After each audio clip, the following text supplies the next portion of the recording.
পরিশ্রম করতে হবে, পরিশ্রমের কোনো বিকল্প নেই। There is no alternative way to struggle. Struggle তোমাকে করতেই হবে। কেউ তোমাকে তোমার জন্য স্পেস তৈরি করে দিবে না।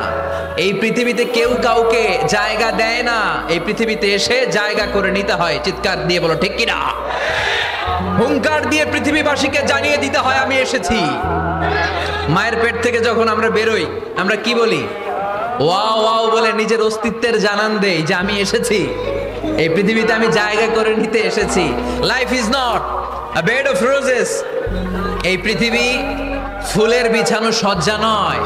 এখানে কষ্ট করতে হবে, পরিশ্রম করতে হবে, ঘাম ঝরাতে হবে। পরিশ্রমের ঘামে যে লোনা পানি থাকে, ওই লোনা পানিতে জন্ম নেয় সফলতার বীজ।